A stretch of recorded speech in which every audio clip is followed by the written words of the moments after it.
I did what every student that wants to pretend they're studying while actually traveling does and went on a student exchange program. Hello, I'm Berenice Julia, and this is probably my first video of a longer format on this channel. For my student exchange program, I went to Aberdeen in Scotland. My student exchange program lasted around 4 months. It started September last year and ended December of the same year. So I've been back in Poland for the past 2 months, and I would say that this is enough time to reflect on the whole trip. And in this video, I would like to kind of summarize the process of what happens when somebody from Europe wants to go to UK, because as we all know, after Brexit, something's changed and it is slightly bit more difficult to get it done or figure out all the paperwork, I would say. I had a bit different process than some other students that were applying for exchange program in my faculty at least. And I also would like to talk about how the whole exchange went. 2 important notes for anybody who wants to go to UK for their exchange program and they're from Europe. The deadlines are a lot earlier than for students applying for other European countries. By that I mean that you have to submit your application for the other university, and most of the students in my faculty had to do it before the end of June. Meanwhile, for me, the deadline was like a month or 2 months earlier. I'm pretty sure that I already had it done by the beginning of June, and I'm not sure if I didn't have to submit it like at the beginning of May. So it was quite a big time difference when it comes to how soon I had it done. Usually there's a meeting at my faculty for students, like an online meeting where everything is explained step by step, how to fill the documents, what internet sites to use to submit them, because there are a few different things you have to do. And because it hadn't happened yet, because it was not even close to the deadline, I had no idea what I was doing. But thankfully we managed to get it done. So the first thing is that the deadlines are earlier, and I'm pretty sure it's going to be the case for at least some of the universities in UK. And the second thing is that, as far as I understood, universities in UK no longer have the access to the site that most of the countries in Europe are using to get the documents sent to each other. They cannot access that. So I still had to do everything in the system as everybody else. I still had to fill out the documents in the system for the international students, but then I had to send it to the university in UK separately because they couldn't access it. So it was mostly sent through email. We were just sending PDF files for everybody to sign. It is a bit of an extra work, but I wouldn't say it's overwhelming. And another thing was that the university that I was going to for my exchange program had their different version, like their own version of learning agreement, which I don't think is specifically a UK case. I think other universities do it as well, but I did have to fill out different learning agreements for my university and university in UK. But if you fill it out once, you just basically copy paste the thing, so it's also not that overwhelming, it's not that troubling. To summarize, I had to submit my documents earlier than everybody else, and I did have some extra paperwork, but it wasn't overwhelming. I would say the whole process of applying and getting accepted into the university wasn't all that stressful because the university that I was going to was quite good with communication. They sent me a lot of emails and the supervisor was always available. So I was writing tons of emails asking about every detail because I was nervous that I'm gonna get something wrong and get rejected. And this is my last year of university altogether. So if I messed it up then, I wouldn't have been able to go to an exchange program at all. So I really wanted to get it done. And the communication was flawless. Like, the supervisor was a godsend, and also they were sending a lot of like instructions emails to, just generally speaking, exchange students. So I knew about the deadline for when I should apply. I knew that it was earlier because they sent me an email where it was explained step by step when and what I should send. So the communication was very clear on their part, and I think if not for that, it might have been a lot more confusing. So I'm not sure if that's the case for every university in UK, I cannot promise that because I don't know, but in this case it really did save me a lot of effort, a lot of stress, and probably a lot of miscommunication.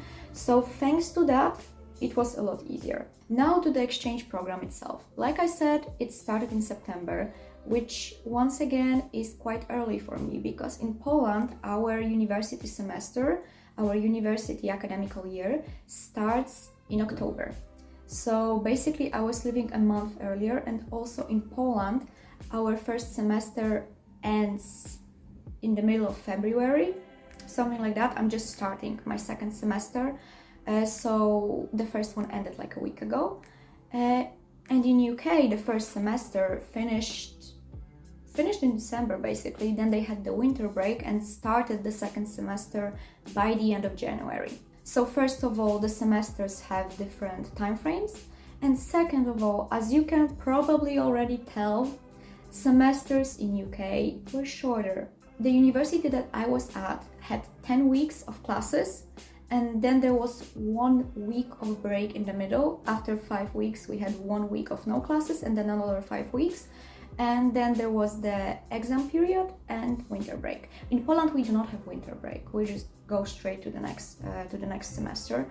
So the semester was definitely a lot shorter, and I could feel it, that I felt like not enough time passed for me to feel like a whole semester ended. It was a little bit weird because in Poland we do have 3 months of vacation in summer, but then the whole academical year just goes one right after the other. We don't really have that many breaks. It's just the, like for example, Christmas or Easter, and that's it. The first impression was quite good because the university was quite a modern building, quite a modern campus. You could tell that this is something that was built in the 20th century. So a lot of things are digitalized. There's a lot of assistance for students and a lot of sources where you can reach out to. For example, there's an IT help at the university, which I don't think I have at my faculty. There's a lot of psychological help, or just generally speaking, somebody that you can reach out to if you're in mental distress. And there's a lot of ways of getting help regarding your studies. So they had a lot of assistance and a lot of help and a lot of sources, a lot of things you can reach out to in order to get some help. And I would say that this was very noticeable, and even though I wasn't using it all that much in most cases, I can tell that this was very well organized, and if one thing didn't work for you, you had like 5 different options to pick from. They had very active website, a lot of helpful articles or even courses to go through. For example, how to write your CV, how to prepare for work, where to apply if you want to find an internship or a scholarship, stuff like this. So in comparison to my own university, I would say that they are more advanced when it comes to this. And if I was a permanent student at their university, I probably would have used it a lot, and I probably would have been very grateful for that. But now it's time for the negatives, and unfortunately there's quite a lot. Only after arriving in UK have I found out that the university that I'm going to doesn't necessarily have that good of a reputation, even though it's quite modern, and I feel like it kind of showed. The thing that I was most disappointed with was the academical level, which shouldn't be the case.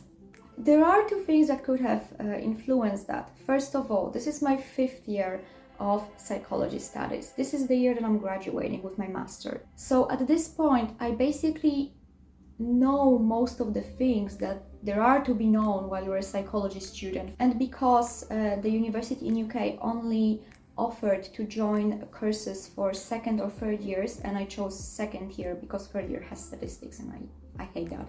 I don't want to go through it again. I already did my statistics. So I already had those courses at home. I already had those classes. I already knew most of the knowledge that there is to be known about it. And I was prepared for that. I decided, okay, it's not like I'm gonna learn anything new, most likely, but maybe it will be good to do some revision, to go back to some basics and see if I remember everything properly. Like, just treat it as some sort of a revision.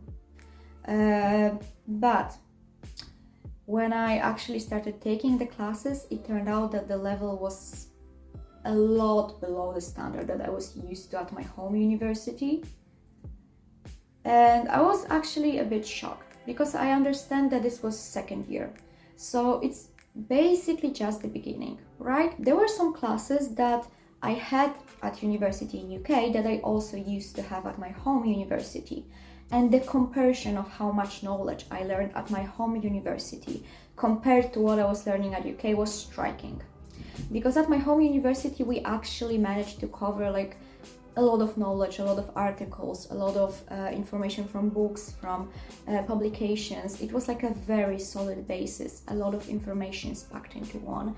And after going even through one course, you felt like you have quite a lot of information about the topic it was about.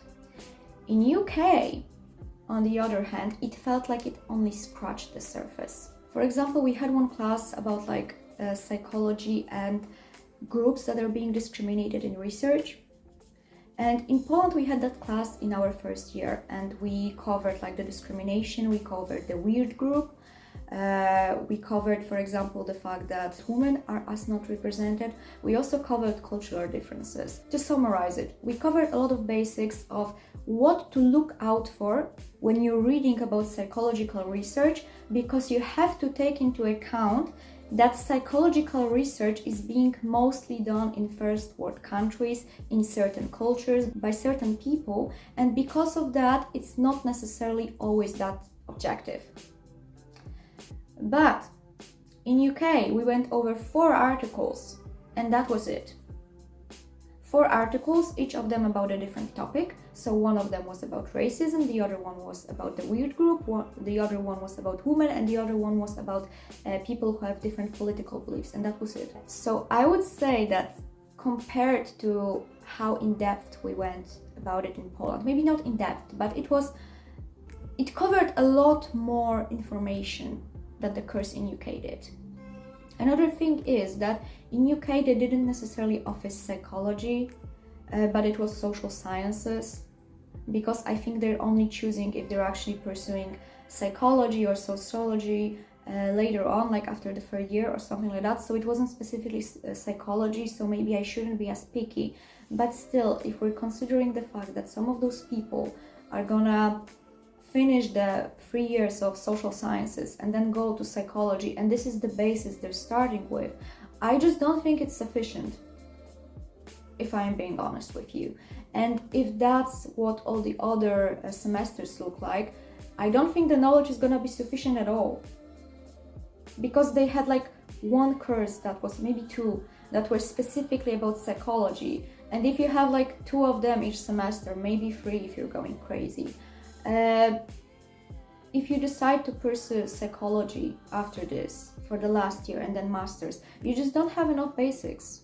You just don't have the basics covered. Even after undergoing the course at my home university, I still feel like I have a lot to learn. And I would say that my university is doing a great job of giving us the theoretical basics of what we're going to work with. I would say that right now, when I'm doing the 5th year, I actually feel quite well prepared for what I'm about to do when I exit the university, for getting a job and working with clients. Of course, it's still just theory, and without practice it's not going to be complete, but I would say that as far as theory goes, they did very, very good job. They prepared me quite well, and I feel quite confident in what I know now. If I was studying at the university in UK, I don't think I would have got that.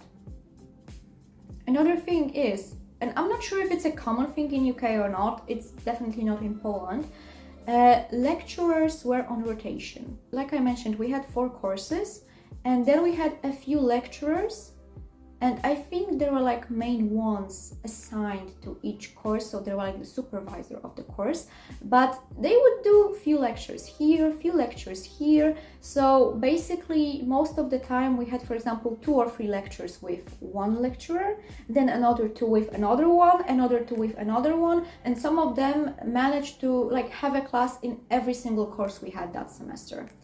And like I said, I'm not sure if it's a common practice, but from my perspective, it was clear that they're more specialized in some areas and not as much in the others. And in the lectures that they were having about things that they weren't specialized in, it was kind of showing that this is not their area of expertise. And there were some cases when I was listening to a lecture and actively catching mistakes in theoretical knowledge. I was like, this is just simply not true, what we're going through. Like, I'm sorry, but it's not.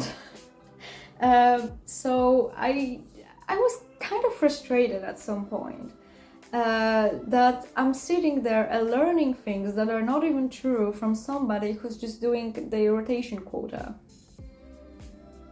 I wasn't necessarily impressed. Another thing that I disliked was the fact that they are using AI for the assessments to finish the module. And I don't mean the lecturers, because they probably were using it too, but I mean that to pass and get a passing grade, for some of the assessments you had to use AI because it was the part of the assessment.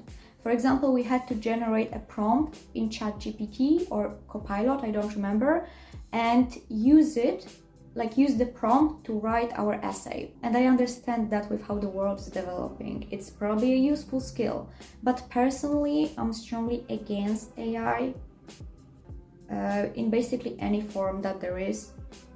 And I just morally disagree with using it. Thankfully, later on they said, okay, we can make a list, and people who don't want to use AI can just ask to be put on the list, and they can just generate the prompt themselves, just think of an idea, to put it simply.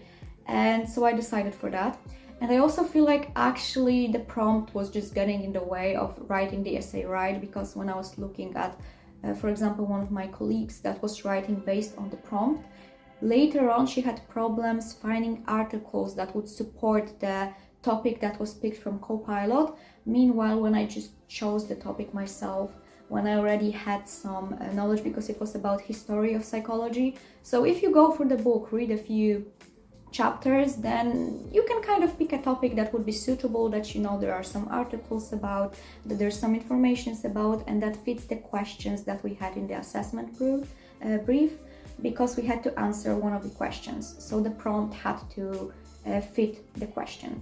And I feel like I actually had it a lot easier when I was picking the topic myself instead of relying on a prompt, because I knew what I was doing and I knew what kind of information and what question I was dealing with, and Copilot didn't. I understand the purpose, and I understand that it was probably coming from a good place, let's give them a chance to learn a new tool, something that would be useful. But I just wish that the option of not using it was there from the beginning and not only after somebody asked for it. That's my complaint about it, basically.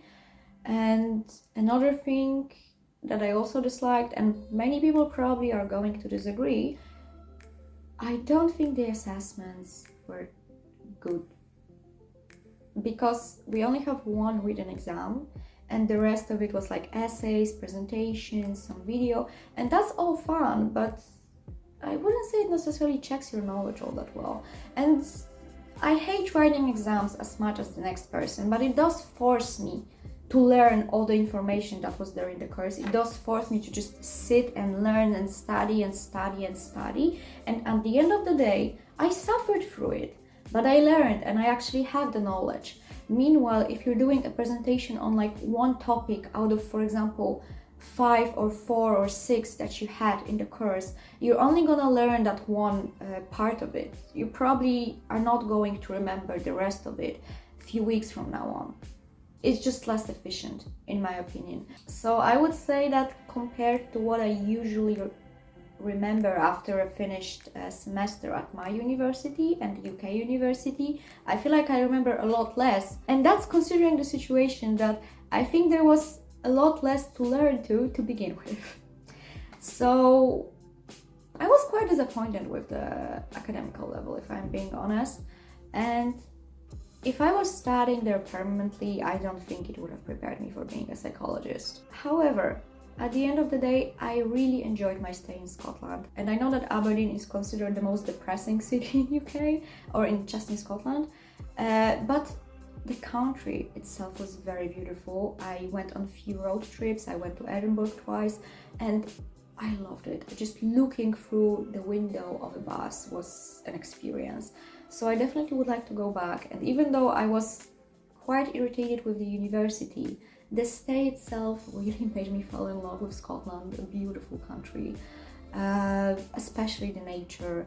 I am so sad that I didn't get to see like the Highland cows. I managed to see some sheep and I managed to see some dolphins when I went to the beach. But yeah, I feel like there's still so many things to see there. I really would love to go to the Highlands.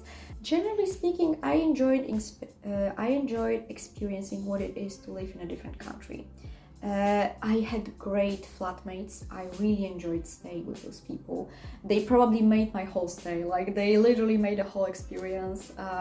So overall, I really enjoyed the exchange program and I would absolutely do it again. If not for the fact that I'm graduating this year, I probably would have exchanged my stay and be there for a year. But right now, I'm starting my last semester at university, the one where I'm graduating, the one where I'm finishing my master thesis. So this one is also going to be quite exciting and quite big and maybe even bigger than the exchange program. So wish me luck. Hopefully I manage to graduate.